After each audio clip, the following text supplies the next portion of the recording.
My name is Jafet. That's it. That's it. All right, man.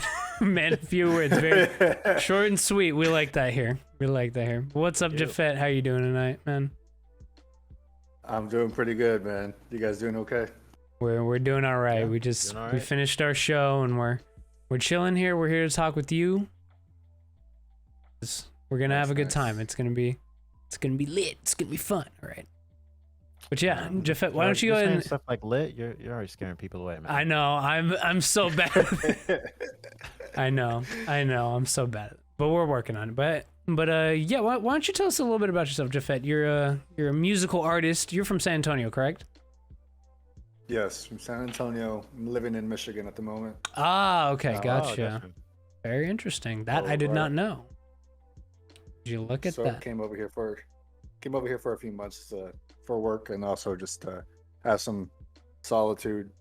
I think for at least for me personally, like when I go through a dry spell of creativity, it helps to isolate and to kind of reconnect with myself. So this was just a nice needed little trip.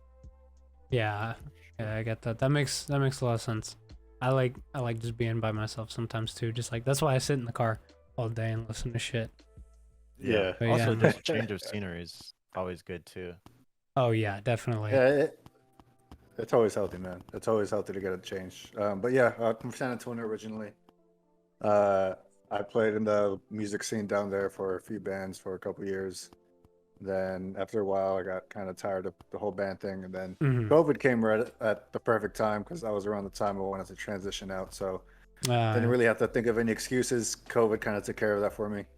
Oh yeah, no, that works out pretty perfectly because I know obviously a lot of musical artists have been having a bit of a harder time during COVID because obviously a lot of, especially smaller acts, a lot of how they, I mean, made money obviously, but like how they gained exposure was through live events, especially at local venues and stuff like that.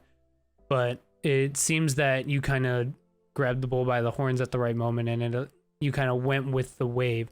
So I guess kind of before even the introductory questions, so like you were saying that it helped you transition out. So how else would you say that COVID affected kind of your trajectory and how your creative process went on after that?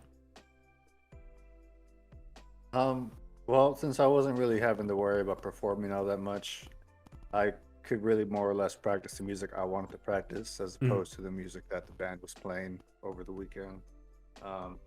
I see this a lot with a lot of like working musicians. They get so, I guess, so invested in the music that whatever band they're playing with is playing that they kind of lose a touch of their own creativity and kind of lose themselves because they just focus so much on what they're paid to play and they don't really get a chance to practice what they want to play. So I think for me personally, it kind of got me out of the mindset of like the working professional and back into the mindset of I got to be a musician. I just got to do it because I love it, as opposed to I'm doing it because I'm getting paid type of thing. Right. And I think that's always hard. It's like at some point you love what you're doing, but at some point it does become a job when it's something you're getting paid for. So it's always hard to kind of differentiate between those two things. Right. Yeah, exactly. So what would you say, like, obviously the obvious question, what would you say first got you into music? First got me into music, man. Honestly, now that I think back to it, I remember playing, it was like Sonic Heroes or Sonic Adventure 2, and they just had the best soundtracks. And I thought, man, what if I was in a band and I could perform those songs? And even now, I still play Sonic Heroes through like an emulator, and I just have the time of my life. And I think back, like, you know, if I were to write these songs today, I feel like I'd be able to get good exposure. Hey man, live your dreams, dude. Do what you got to do. Yeah, that was it, dude. It was Sonic Heroes, and then Tony Hawk's Underground. Oh, yes. Yeah, Tony Hawk's Underground. That's the soundtrack. It really is what kind of got me invested into that. Dude, those were such formative years. Like those games really, that and like a lot of Guitar Hero really informed a lot of what I grew up enjoying and listening to. So that's really funny to hear you say that. Like that's pretty awesome. and everyone loves Did you that. ever watch Sonic Underground? Because I feel like that show like kind of brings like music and Sonic together. Maybe It was like they bit. all had I remember. instruments, and like the instruments Oh were almost like yeah. weapons. Yeah. Oh, that was such No, a I did trip. not. I watched the other Sonic, the one that was like imported from Japan, Sonic X, and it was on like Sonic WB on X. Yeah, Saturday yeah, morning. yeah. Yeah. I remember that one. Sonic inspiring the next generation. Period. Yeah. No, I Inspiring the mean, next as it generation. should. It was, yeah, definitely a great show. So when you like, what was guitar the first instrument you picked up? Actually, funny enough, when I was a kid, I played with the church, and I played cowbell. Oh, cowbell. look at My that. first instrument. I played cowbell for like a year, and that was Insert obligatory that was SNL cowbell I joke. know. I was trying to avoid it, but Listen, that's why I didn't Okay. say it. I just said insert here. Because everyone's gonna. Come on, we all know my content's super popular with the white dads. Come on. I'm wondering is like, I don't know, the two music interviews we did on this, like it seems like church was kind of like the gateway almost into that. So I mean, maybe that's I think that's just how it is for a lot of people. I think that a lot of people won't really ever have the opportunity to play music on a regular basis, and church gives kind of that opportunity to people, especially in like an organized band structure. So that's what I feel like gets a lot of people start. Like you love music, you want to do music. Okay, you need some sort of outlet, some sort of way to perform, to show off your skills. And church really does that for a lot of people, I feel. And then obviously like you have like middle school band and orchestra and shit like that. But for more not even traditional in a sense, but like just that sort of what most people see as a band, I mean, church is really the one way to go for a lot of people. Right. So it makes sense. And yeah, I was gonna say, I did remember Magnus. They did mention that. So look, there you go. For sure. But so when did you actually start making music? Like when did that start? I think I started recording my own music when I was maybe 14 or 15.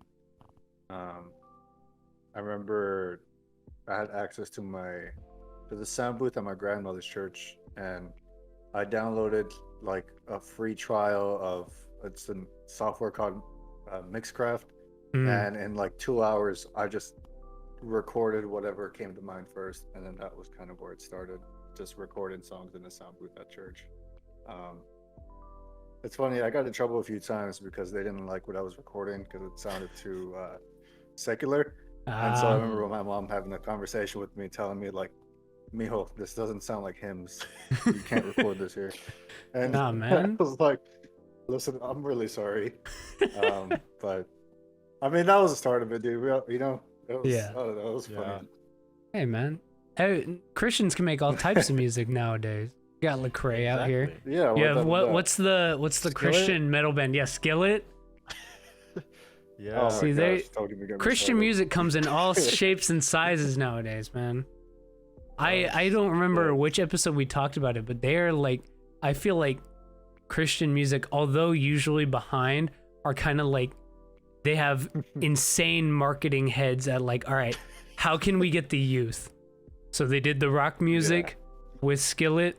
Then they were like, all right, we need to get the black youth, so we get Lecrae. Yeah. And then it worked on Noah. I was about to say, they had me in a chokehold, man. They did back in the day. Woo. Yeah. No, but it's crazy, and I mean, I hey, agree with that. but it's good to see that you got your start there. And I mean, look, kids nowadays, all they got is a garage band, so they got it easy out here. But I mean, hey, look, I got my Lecrae record. Oh my god, right here. He's really out here with that. Yeah, no, that part of my life, I will never be able to escape it. I guess not. So how would you say you describe the music that you're making now? And I guess like in a big sense, how does it compare to the sort of stuff you were doing with the other bands when you were here? Well, I want to say pretty much every band I was a part of had its own benefits and helping me create the sound that I would eventually call my own. Um, I'd say the sound I'm making now is definitely a lot more smoother. Mm-hmm. It's I used to play a lot of a hardcore pop punk type stuff. Yeah. Um, and I mean, most recently, did a complete 180 and was playing country music in like small towns. And believe it or not, like even that kind of had its purpose in helping me cultivate a sound. Mm-hmm. But I, for me personally, I think it's a much more mature sound than what I played before. And it's not really, I'm not really gearing it towards live performances. When you're in a band, obviously, your goal is to play shows and play venues, and so you write your songs sort of tailored to the live experience. But since I'm only one guy and I just ask friends to help me record stuff, I don't really plan on doing this live. So I feel like that gives me a bit of freedom to experiment a little bit, be a little weird. Right. No, that makes sense. Makes sense. For sure. So since, like, you're saying that you don't really write necessarily for live experience, I'm assuming a lot of what you're writing for is for distribution through the internet in most means, because that's obviously how we as consumers consume a lot of music today, and that's a lot of what we talk about here on the podcast.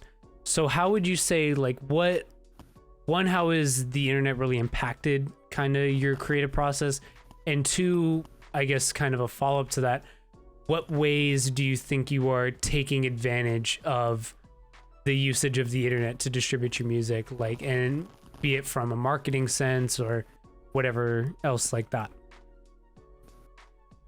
Right. So I think in general, the internet I don't want to say it's been completely responsible for, I guess, what I've come to listen to or what I've come to know about music. I mean, really, I kind of owe it all to the internet because that's sort of how I just discovered bands whenever I was a kid and stuff. Was just through YouTube and that sort of thing. So I think given the access to that and this huge library of music has kind of, again, just been a huge influence. I don't think I could have. I don't think I could have gained this much knowledge and experience had I grown up in an era without the internet.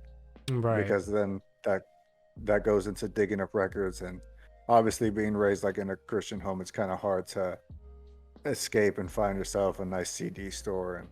And you come home and your mom's gonna look, hey, what did you get from the music store? Yep. You gotta hide that Slipknot CD and like a Michael W. Smith cover or something. So true. You guys know So how true. it is.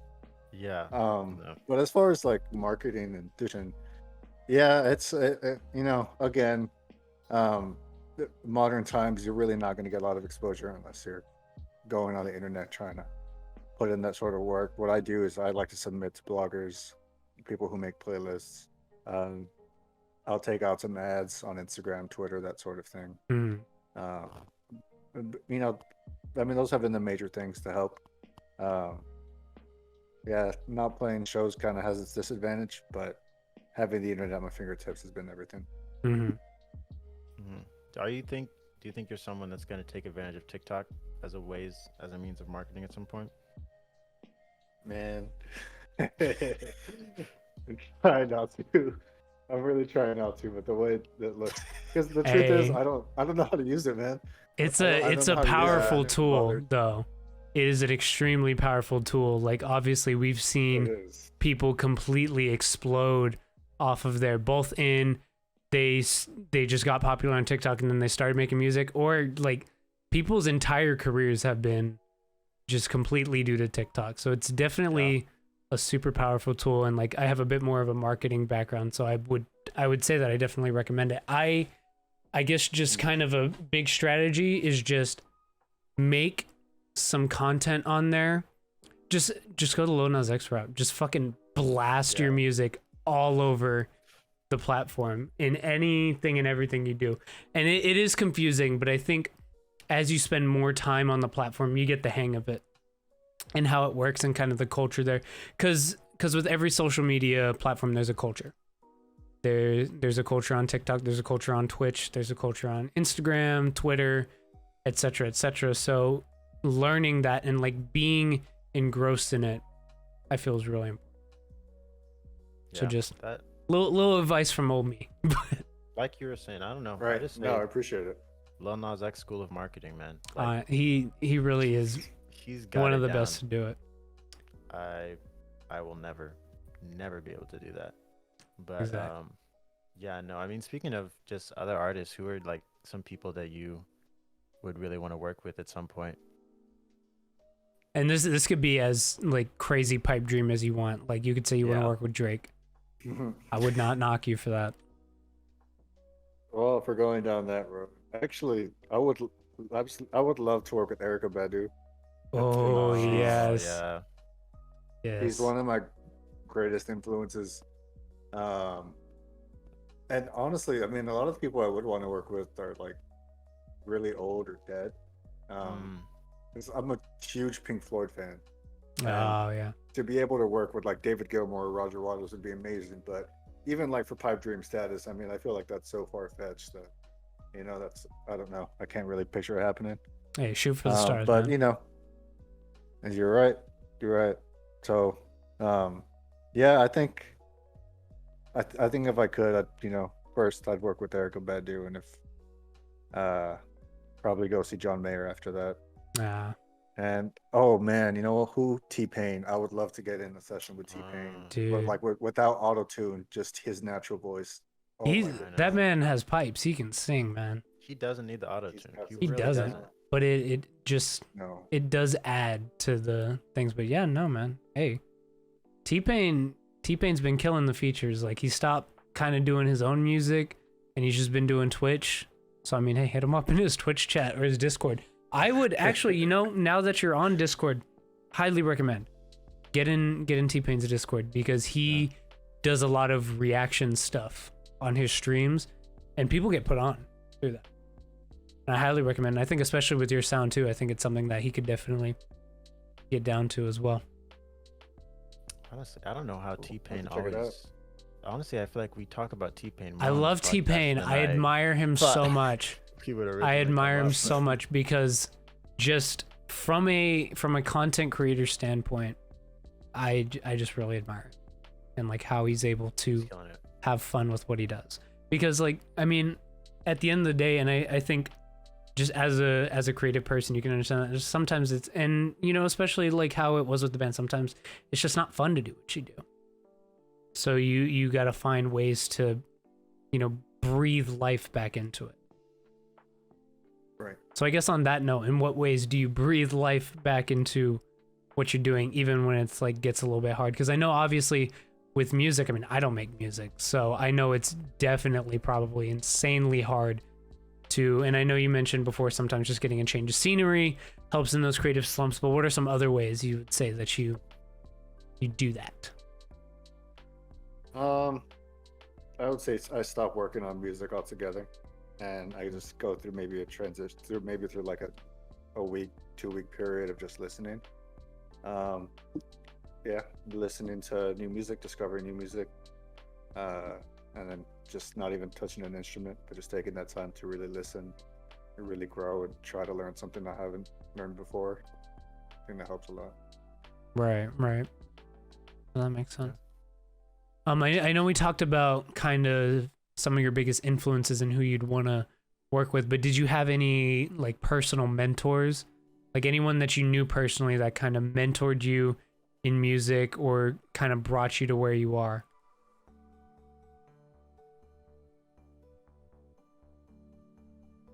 I mean, yes and no. There's some people that I played with in the church, but I never really sat down to have a lesson. I mean, honestly, mostly all the help I've ever gotten has been from just various piano players, through different churches, through different gigs and stuff. Piano players are always in any band. Right. Well, yeah, any piano player I played with, I've been able to learn something from them, definitely. No, that makes sense. Yeah. Is there is there an instrument that you really want to pick up or learn how to play that you don't already know?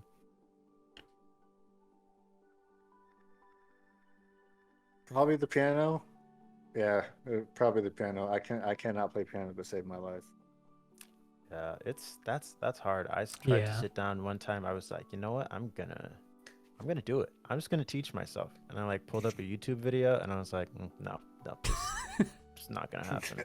I It's went through literally that too. not I gonna went through that. I think Yeah, we all did, yeah. I wish I'd been put in piano lessons as a kid. Dude, I'm 'Cause, man, saying. the kids that did that, See, I feel like I they're was on it. robbed of that because I'm half Asian. I'm supposed to know how to play piano. You know? So why my mom didn't put me in piano lessons is beyond me, but You take that up with her, man. I take a lot up with her regarding that stuff. I was robbed of a lot of childhood. But that's a good one, honestly. I feel like learning piano is a pretty good, like, once you do that, I feel like it opens up, but like just a lot that you can do with music in terms of like one, just like understanding like music theory type things, but then even in terms of producing, I feel like it helps in a lot of ways too. This is coming from someone that doesn't make music, but Yeah. yeah, that's just what it seems like to me. No, yeah, I agree with you.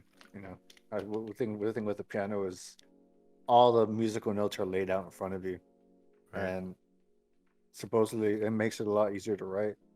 And although I usually find myself writing on an acoustic guitar, it's Mhm. kind of hard to get because I really try to aim for an R&B and soul type of sound. And so for me, just been kind of difficult doing that on a guitar because my initial songwriting background was in like pop punk and hardcore music, which is all of 3 4 chords. It's very different from R&B, and so Mhm. been a weird transition trying to write R&B on the guitar when all I'm used to play on the guitar is punk and that sort of thing. But Mhm. So yeah, I obviously nowadays we're seeing a lot of cross-cultural exchange, especially regarding pop punk. Obviously, it's kind of getting a lot of a resurgence in the mainstream sense of things. Obviously, it's still been consistently around before that, but in the mainstream, it's gained a much different popularity with a different generation. And obviously, like I said, it's the qualities of it are exchanging around. How would you say that that background influences how you create this different unique sound in R&B? And also if you could give us a little more insight into how you have translated that songwriting process, because I know you said it's a lot more difficult on acoustic guitar, but like I guess kind of how do you make ends meet on that? so for to your first question, I think a lot of the aggression that is found in pop punk and a lot of the lyrics too. That's one thing I've always admired about the genre is uh you have some writers who can be very poetic about the way they write. Like once you strip back on the poppy sound and the image of what pop punk is, like you can listen to some of the lyrics and realize that hey, this is pretty poetic in some resorts, you know. Mhm. And I feel like I've tried to implement that in the music that I do along with some of the aggression there. But um as far as like translating the music, it's you know, if I were to show you the very first demo of the song I put out, it was a completely different song, like just completely different. Like it sounded like it sounded a lot heavier. It didn't sound like an R&B song. It sounded like calm emo music is what it sounded like, All right. American footballish. Um, so really where that transition begins is once the song is written on an acoustic guitar, then I translate those chords over a MIDI piano. And obviously, again, I'm not a piano player, so I'm just playing Mhm. individual notes so I can come up with the chord. Um, and so I just take my time to deconstruct what I write and then reconstruct it, I guess, with a different with a different style in mind, which which although time consuming, I think it's always worth it. Um, Right. yeah, Makes sense. No, that's yeah, interesting. that's pretty much how I do that. Yeah, I wanted to see because obviously, like I said, I think the biggest thing about these genre meshings that are starting to happen. It's continually evolving to create different sounds. So it's always interesting to see kind of how different influences influence different people and how they approach a certain genre of music, especially. Yeah. And like in relation to genre, like I don't know, I feel like there's been a lot of talk lately about genre and kind of just breaking that barrier. Like, do you have any opinions on, like, I don't know, the idea of genres as a whole and whether or not they still hold like the same kind of importance now that we're seeing like that line being blurred so much? Like, what is hip hop? What is pop music? Like, what are these things that we say? Like, they sometimes we see them blend together so much that it's hard to differentiate between the two. So I don't know if you still see like an importance as much in this classifying thing, because I feel like we're starting to see that kind of fade away with time. I think it's definitely not as important as it was at some point. I think within the mid to early 2000s, we had a lot of sounds begin to merge. Uh, Honestly, what comes to mind is like new metal, like Limp Bizkit and what was it, Linkin Park and stuff. Oh yeah. Because they were pushing that boundary of like, well, let's put a little bit of rap with a little bit of like more hardcore, like rock and that sort of thing, Right. And then you could trace that back to Run DMC and the Beastie Boys, who were adding rock tracks to their music and that sort of thing. Um, but no, definitely, I think as time has progressed, the whole idea of genre is, in a way, it's just starting to fade. I mean, a lot of hip hop and a lot of pop music has become synonymous with each other.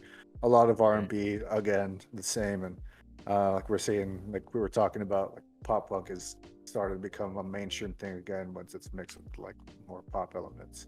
And so, yeah, I mean, I could definitely see within a few years, really, the only major genre lines are going to be the ones that separate, well, say for example, country from hip hop, which even now is being Yeah. a line that's being blurred. Exactly. So, you know.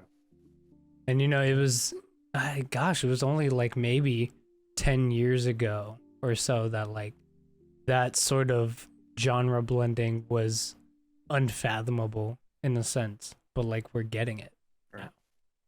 And Yeah. it's making for much more interesting music. So I'm always down with it.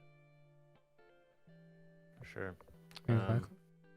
And I think I'm curious, kind of switching gears, but what like, because I feel like music making is such a personal experience, so and like putting it out there for people to hear can be like difficult. So how do you kind of go about, or what's your level of comfortability and confidence when you are putting out a song, and what kind of like are there reservations before you put out a song, or when do you know that like you're done with a song and this is the one that you want to put out versus the ones that you choose not to put out? So like what kind of goes into that process, and how have you kind of been able to become comfortable with putting something so personal out there? Well, when you're first, and I think this goes with any medium that involves self-expression, I think it's always going to be hard taking that first step and putting that first, I guess in my case, song out there, because you never really know what the reaction is you're going to get. Right. But, um, I mean, honestly, when it comes to music, because before, when I had just when I barely got the capability to record, I mean, anything I recorded I was putting out there because I Mm. was really proud of it and I really wasn't thinking about what the content was. And once Right. I realized like I gained a little bit of a following, I kind of thought to myself, well, how can I not only benefit myself by releasing this music and doing this sort of self-expression, but how can others benefit from listening? And so, um, I like putting myself out there and putting my emotions and my thoughts out there because I feel that somebody could relate to it. And, you know, I'm really just trying to reach out to the person who feels like nobody else feels what they do. And, you know, for them to hear in a song that, like, hey, person is feel the same emotions I am, just kind of gives them comfort. Mhm. I hope that makes sense. I feel like I kind of jumbled up the words. But No, I get that. yeah, and so that's what makes it easier, at least for me, is just the and there's also a rigorous process of me like listening to demos for like weeks on end till I find the one that I want. And then from there I just make sure that whatever the song is trying to say, that it says it and it says it clearly. And once I feel like I've gotten to that point, then okay, then I feel 100% confident, and then I could release. So it's about like making sure you have that message locked down before, and then once you've got that, you're gonna kind of ready to release it into the world. Yes. Cool. Makes sense.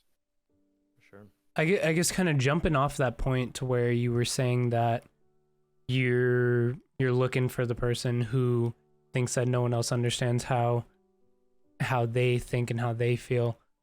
I guess jumping off of that, another kind of marketing kind of thought process is defining who your audience is. And usually the way that it's done in marketing is you create a sort of persona of the person who you want to consume your product, consume your movie, your music, what have you. So I guess who is the person that you feel that you make music for, like in a slightly more specific sense? With the release of this last one, I kind of realized that I don't really have a target demographic per se.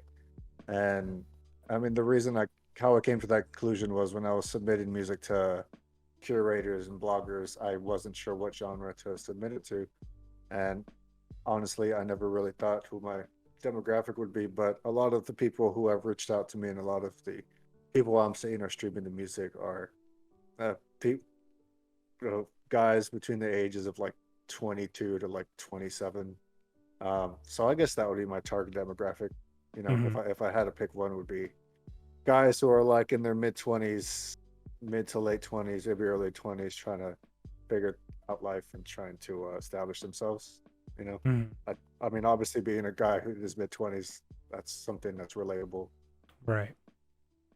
Yeah, I think we're all worried about that here. Right. Yeah.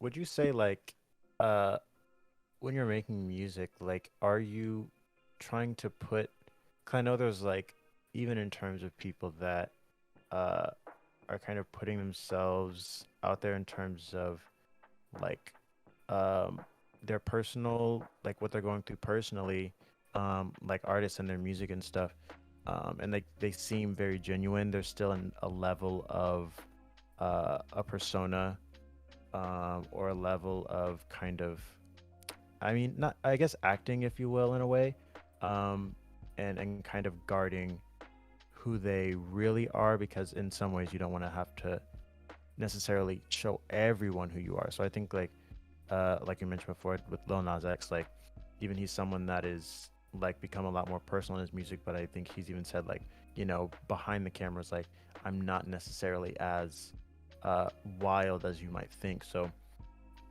for you, like, do you think that there's a level of persona that goes into like when you're making music and releasing it, and who you want to present to the world versus who you actually are? Or are you trying to kind of just let it all out there and see what happens? I think I lean more towards letting it all out there and seeing what happens. I don't really I don't know. I don't really have much of an interest in trying to cultivate a persona, and because I work with so many people, musicians and like vocalists and stuff. If there's anybody I try to put on that pedestal, it's them. Because I mean, really, I'm just writing the music. It's the people who are recording for me who are really making it happen. Right. That makes sense. Yeah. No. It's good to hear. I think we are almost about finished here, but I guess just kind of to wrap up, what would you say is kind of the next steps for you? Like, do you have any new music coming out anytime soon? And I guess just like any closing remarks you want to make about yourself, your music, and where people can find you. Your physical location, by the way. They want to go to your house. I'm just kidding. Okay. All right. Oh, if you got a couple days to find the town that I'm in, then I will applaud you for finding me. Um, but yeah, I mean, I'll have some more music coming out here soon. I'm kind of experimenting a little bit, being out here in the middle of, kind of in the middle of nowhere. I'm gonna try and record a few songs remotely. So having some friends in San Antonio record some parts, having some friends in Europe kind of record some parts, and then seeing if I can just throw it together here on my Mac laptop. I don't know, seeing what happens. That should be a lot of fun. Nice. But yeah, so I'll be releasing another single here within the next couple months, and my plan for next year is hopefully to drop an EP or an album, but we'll see how that goes.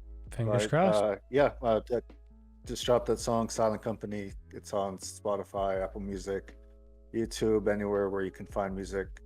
I have an EP out that I mixed and mastered myself. It doesn't sound very great, but if you feel like listening to some low production music, then on SoundCloud, you can find my EP on there. But I just recommend listening to the single instead. True. Nice. True. Well, mixing and mastering, I obviously not someone who makes music, but the fact that you would even attempt to do that all on your own is definitely impressive. So yeah, it's good nice. stuff, you man. can only get better. Exactly. It's all about just the trajectory. That's all it is. Sure. No, thank you for coming on, man. We really appreciate talking to you. Thank you so much. It's good talking to you, and really excited to see where you go from here. You got a bright future ahead of you. Don't forget us when you're performing with Erykah Badu, and let her know we're trying to come through as well.